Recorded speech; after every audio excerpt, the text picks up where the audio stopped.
Hey guys, so confession, I am a total true crime addict and I am totally obsessed with the Karen Reed trial. Or I guess I should say retrial.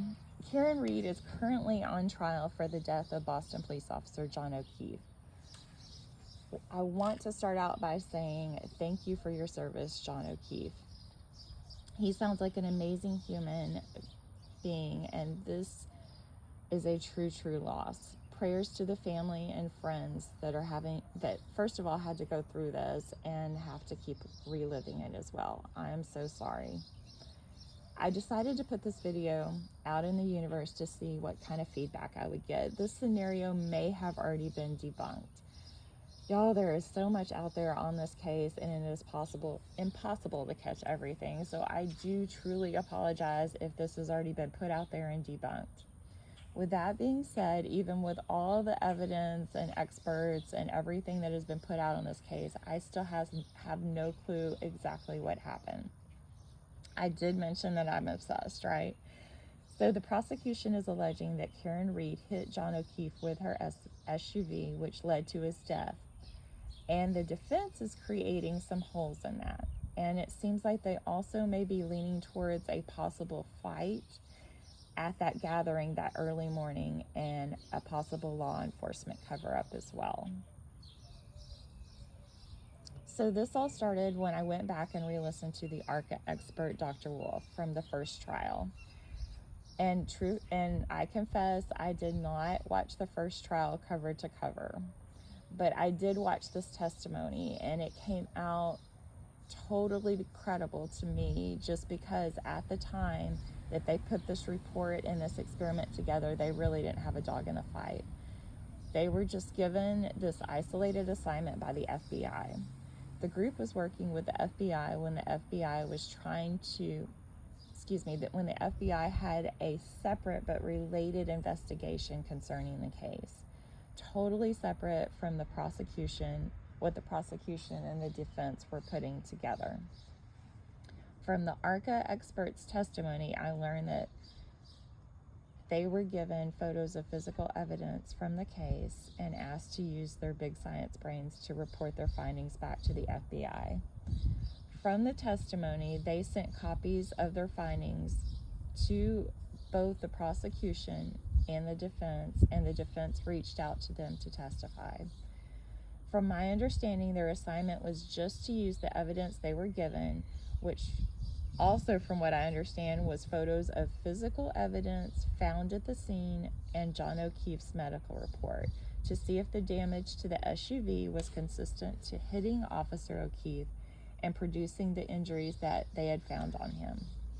What I got from the testimony, that they concluded that the SUV should have had more damage if it struck Officer O'Keefe than just that isolated portion of the taillight, and that Officer O'Keefe should have had more injuries if he was struck by an SUV.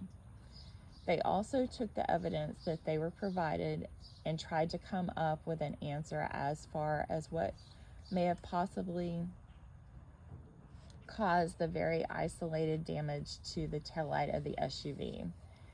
And what they came up with was pretty interesting. They were able to run an experiment with a cannon that they built to determine that if a cocktail glass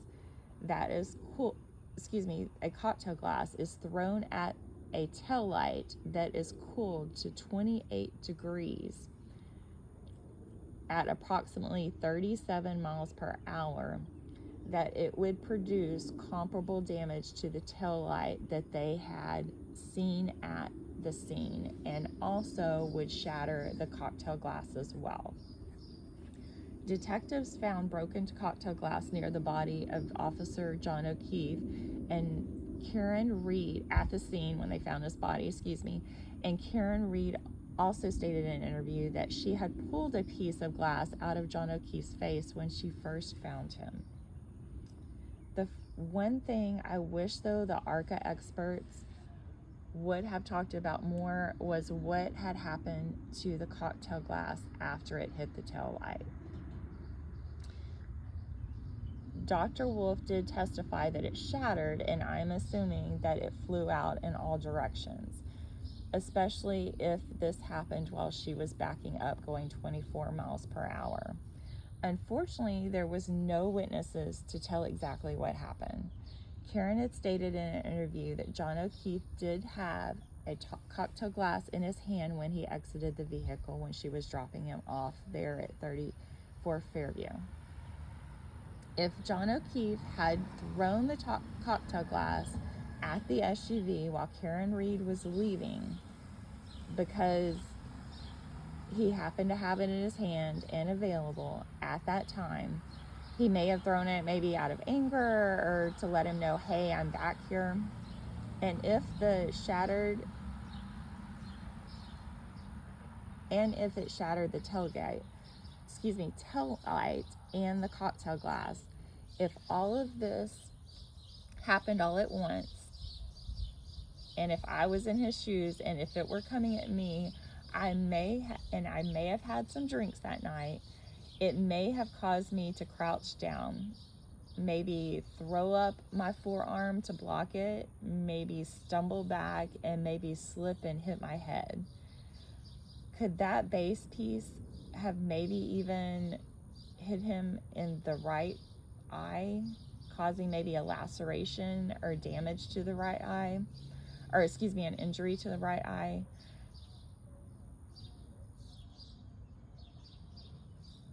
Or maybe some of the lacerations to his forearm were caused when he fell to the ground with the shattered glass.